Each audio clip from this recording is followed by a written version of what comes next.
So stay ទាំងអស់គ្នាសូមស្វាគមន៍មកកាន់ The Beat by Podcast ជំរាបសួរទស្សនិកជនទាំងអស់គ្នាហើយសូមស្វាគមន៍មកកាន់កម្មវិធី Podcast របស់ពួកយើងការរអ៊ូនិងសុខភាពខ្ញុំឈ្មោះវិចិត្រជាអ្នកជំនាញផ្នែកសុខភាពផ្លូវចិត្តថ្ងៃនេះពួកយើងនឹងពិភាក្សាអំពីផលប៉ះពាល់នៃការរអ៊ូទាំងលើសុខភាពផ្លូវចិត្តនិងហិរញ្ញវត្ថុរបស់យើងជាមួយខ្ញុំថ្ងៃនេះគឺកញ្ញាសុផារីជាអ្នកជំនាញផ្នែកគ្រប់គ្រងហិរញ្ញវត្ថុជំរាបសួរគ្នាខ្ញុំពិតជារីករាយដែលបានចូលរួមក្នុងកម្មវិធីនេះបើនិយាយអំពីការរអ៊ូនិងផលប៉ះពាល់របស់វា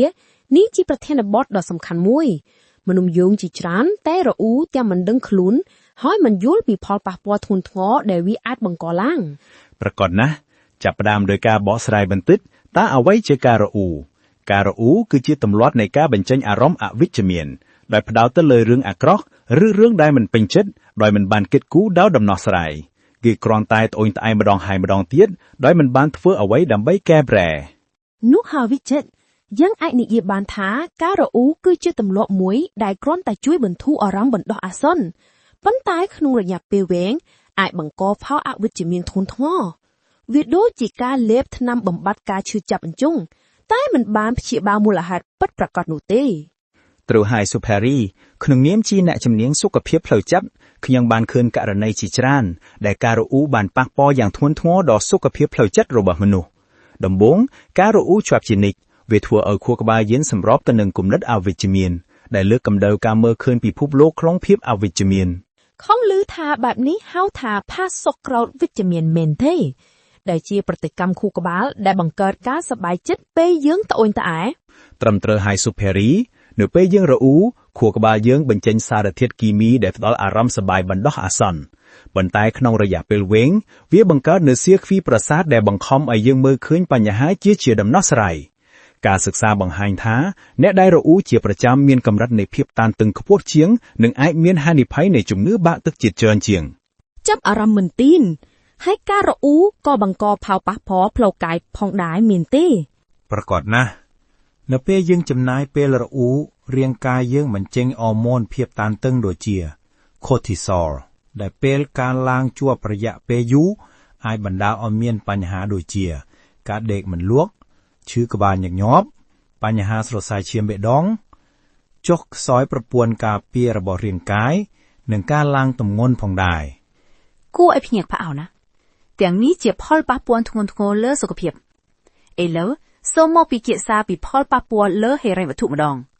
ខ្ញុំតែងតែឃើញមនុស្សដែលចូលចិត្តរអ៊ូពីរឿងលុយកាក់ប៉ុន្តែមិនដែលធ្វើអ្វីដើម្បីកែប្រែស្ថានភាពរបស់ខ្លួនយើងមិនដឹងថាការរអ៊ូយូរទៅក៏កាត់បន្ថយសមត្ថភាពរបស់យើងក្នុងការដោះស្រាយបញ្ហាប្រកបដោយប្រសិទ្ធភាពផងដែរសុភារីអ្នកលើកចំណុចសំខាន់ណាស់ជាក់ស្ដែងការរអ៊ូប៉ះពាល់ដល់ភ្លើងខួរក្បាលរបស់យើងក្នុងការដោះស្រាយបញ្ហាតើអ្នកអាចពន្យល់បន្ថែមអំពីផលប៉ះពាល់ហិរញ្ញវត្ថុបានទេពិតណាស់ខ្ញុំសូមលើកឧទាហរណ៍ទូទៅបន្តិចដំបូងការរអ៊ូធ្វើឲ្យយើងជាប់គាំងក្នុងគំនិតថាយើងគ្មានលទ្ធភាពដែលបណ្ដាលឲ្យមានការបរាជ័យក្នុងការមើលឃើញឱកាសថ្មីៗទី2វាបង្ហោះថាមពលដ៏មានបម្លាយរបស់យើងដែលអាចត្រូវបានប្រើប្រាស់ដើម្បីបង្កើនចំណូលឬគ្រប់គ្រងប្រាក់ឲ្យល្អប្រសើរ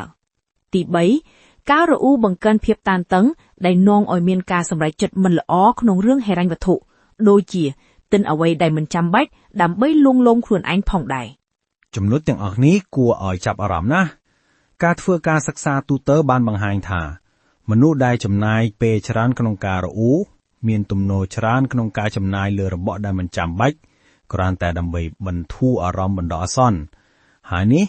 ក៏ធ្វើឲ្យគេគ្រប់គ្រងលុយកាក់មិនបានល្អផងត្រឹមត្រូវហើយវិចិត្រ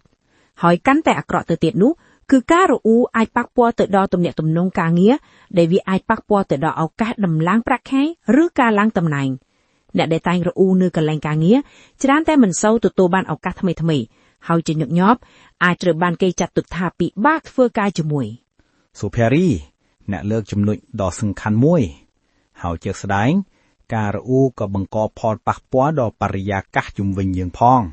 គេតែនិយាយថាថាមពលដែលអ្នកផ្ដល់នឹងត្រឡប់មករកអ្នកវិញការរអ៊ូជានិច្ចវាបង្កើតបរិយាកាសអវិជ្ជមានដែលទាក់ទាញតែមនុស្សឬឱកាសមានលក្ខណៈអវិជ្ជមានដូចគ្នា អ្នកនិយាយត្រូវហើយដូច្នេះចោទជាសំណួរថា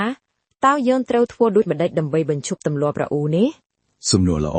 ជំហានដំបូងគឺការទទួលស្គាល់ថាយើងពិតជាមានទម្លាប់នេះមែនពេលខ្លះយើងរអ៊ូដោយមិនដឹងខ្លួនតតែសោះក្រោយមកត្រូវបដូរការផ្ដោតអារម្មណ៍ពីបញ្ហាទៅរកដំណោះស្រាយ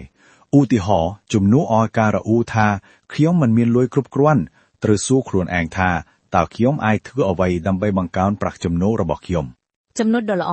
ខ្ញុំក៏ចង់បន្ថែមថាការអនុវត្តនូវភាពដឹងគុណក៏ជាយុទ្ធសាស្ត្រដ៏មានឥទ្ធិពលមួយផងដែររាល់ព្រឹកហើយនឹងពេលយប់ព្យាយាមកត់ត្រាអំពីរឿង3ដែលអ្នកពិតជាដឹងគុណចំពោះវានឹងជួយផ្លាស់ប្ដូរខួរក្បាលរបស់អ្នកពីគំនិតអវិជ្ជមានទៅរកគំនិតវិជ្ជមានយុទ្ធសាស្ត្រអស្ចារ្យមួយទៀតគឺវិធាន24ម៉ោងពោលគឺនៅពេលអ្នកចង់រអ៊ូពីរឿងអ្វីមួយសូមសួរខ្លួនឯងថាតើរឿងនេះនឹងនៅតែសំខាន់សម្រាប់ខ្ញុំក្នុងរយៈពេល24ម៉ោងទៀតឬទេជាញឹកញាប់យើងរអ៊ូលើរឿងតូចតាចដែលបំភ្លេចអស់ក្នុងរយៈពេលមួយថ្ងៃខ្ញុំក៏ចង់ណែនាំឲ្យមានការគ្រប់គ្រងសារព័ត៌មាននិងបណ្ដាញសង្គមផងដែរព្រោះជាញឹកញាប់ការមើលព័ត៌មានអវិជ្ជមានច្រើនពេកឬការប្រៀបធៀបខ្លួនឯងជាមួយនឹងអ្នកដទៃនៅលើបណ្ដាញសង្គមជាចំណុចចាប់ផ្ដើមនៃការរអ៊ូយ៉ាងច្រើនព្រមជាមួយនឹងការហាត់ប្រាណទៀងទាត់ការហាត់ប្រាណផ្ដល់នូវអរម៉ូនសុភមង្គលដែលអាចជួយកាត់បន្ថយភាពតានតឹងនិងបង្កើនភាពវិជ្ជមានក្នុងចិត្តនិយាយសរុបមកការរអ៊ូមិនមែនគ្រាន់តែប៉ះពាល់អារម្មណ៍បណ្ដោះអាសន្នប៉ុណ្ណោះទេតែវាជះឥទ្ធិពលយ៉ាងខ្លាំងទៅលើសុខភាពផ្លូវកាយផ្លូវចិត្តនិងស្ថានភាពហិរញ្ញវត្ថុរបស់យើងការបដូរអិរិយាបថរអ៊ូទៅជាការគិតរកដំណោះស្រាយនិងនាំមកនូវការផ្លាស់ប្ដូរគួរឲ្យកត់សម្គាល់ក្នុងជីវិតរបស់យើងត្រឹមត្រូវបំផុតសូមសម្រេចចិត្តថ្ងៃនេះថាជំនួសឲ្យការរអ៊ូយើងនឹងផ្ដោតទៅលើអំណោយគុណនិងស្វែងរកដំណោះស្រាយហើយចាំថាអ្វីដែលយើងផ្ដោតអារម្មណ៍ទៅលើនោះហើយដែលពង្រីកធំឡើងក្នុងជីវិតរបស់យើងសូមអរគុណចំពោះការចែករំលែកចំណេះដឹងនិងយុទ្ធសាស្ត្រដ៏មានតម្លៃសូមអរគុណដែលបានចូលរួមជាមួយយើងសុផារីហើយអរគុណទស្សនិកជនទាំងអស់គ្នាដែលបានស្ដាប់សូមចងចាំថាកុំរអ៊ូព្យាយាមរកដំណោះស្រាយហើយរស់នៅប្រកបដោយភាពវិជ្ជមានជួបគ្នាในកម្មវិធីក្រោយ